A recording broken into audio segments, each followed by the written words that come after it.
parallel. If they're parallel, they're congruent to each other when they're a rectangle. So if you know one side, you know the opposite side, okay? So what's the length of this side? Can I put it down? Right, and that side?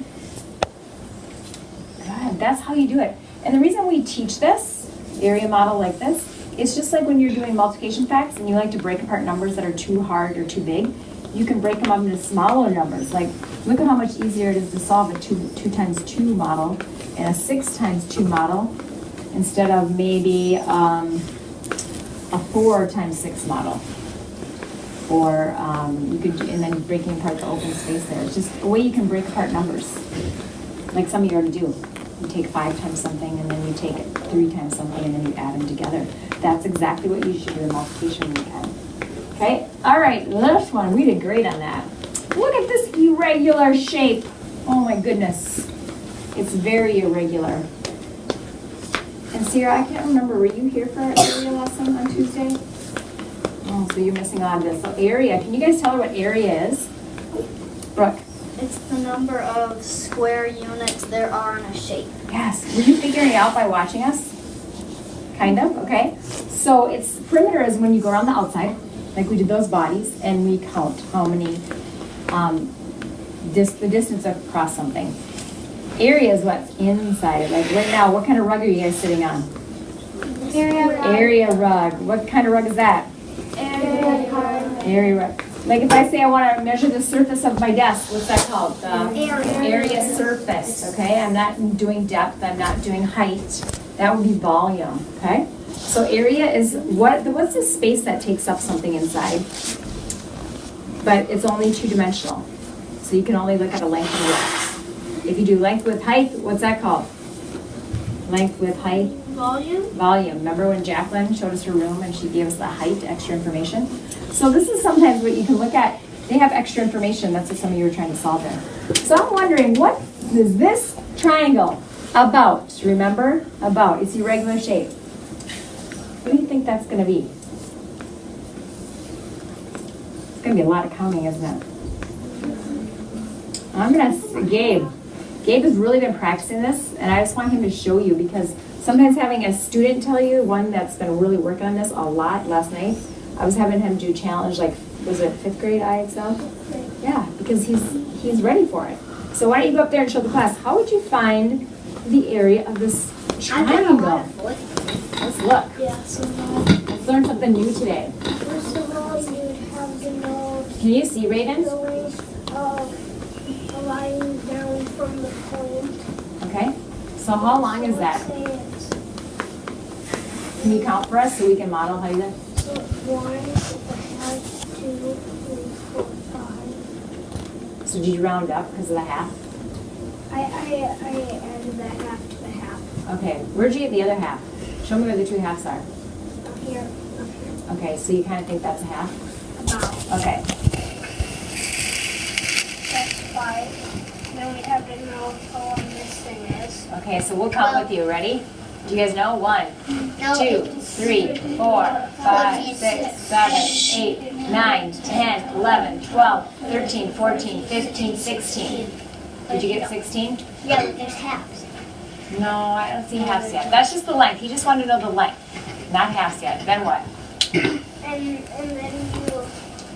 have to multiply them together. Okay. So I'm thinking That's about breaking 5. that number apart, like So 10s and 6s. Can we do that? Will you break it apart for us? 5 16 is equal to 10 times 8. Oh. 10 times 8. And you know, show the class, I know what you did. That is cool. Great strategy. What do you do? That's called number talk. What did you do? I figured it out. Can you guys look what he did? How we got 10 times 8, the same answer as 5 times 16? Ryder, what did he do? He kind of swapped around the numbers, so he split the 16 in half. Yep. And then added more on the top, and added a half more of what was there before. And it works. Can you tell the class what do you call that? I have no idea. Yeah, so you're using number talk. My dad taught me how to add and subtract fractions. Yeah. This algebra is what it is. So, Gabe, can you back up? So if you say 5 times 2, you times that first number by 2, right? So you made it bigger by 2. So what do you got to do to the other number then? Because otherwise the answer would be wrong. You got to not, what's the opposite of times by 2? Divide by 4. Why would you divide by 4? Are you 2. using 5 by 4? 2. Who said 2? Okay, I kid. So if you do something to a problem, like if you say, I'm going to add 2 to this number, then what do you have to do the other brother? Subtract 2. If you're going to times 2 by a different number to make it easier to multiply, then you got to divide by 2 to make it easier. Great strategy. Woo! I like that. That's another great strategy. And a new one that some of you haven't used yet. So I like that. And then what you have to do, since this isn't a square, if this is a square, this would be the answer. But this is a triangle, so it's half of the square. So that the empty space that would be part of the square. This. Because 2 triangles make a square, or 2 triangles make a rectangle. That area would be 80. But this is only half of that. Ooh, I am learning so much today. It's only half of that. Divided by 2.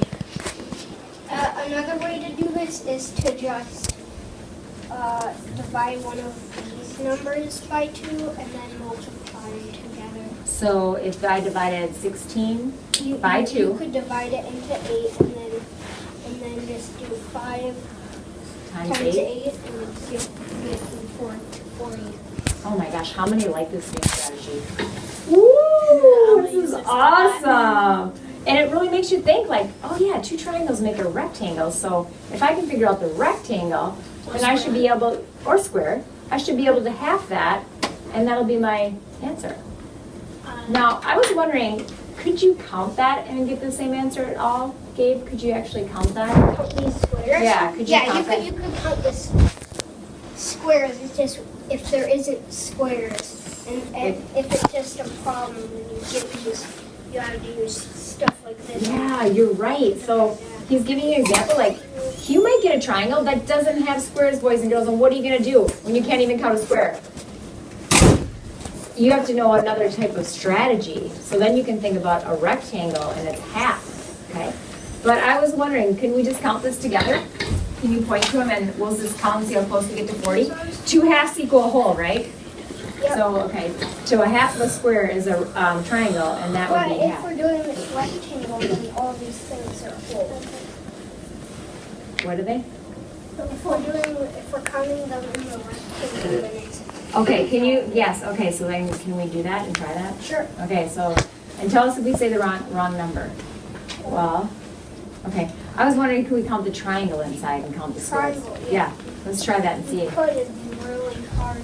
It wouldn't be exact. I'm not sure. Yeah, well, I just want to see how close. Little bit. Yeah, because those halves, let's just see how close we get. So can we do the holes first? Sure.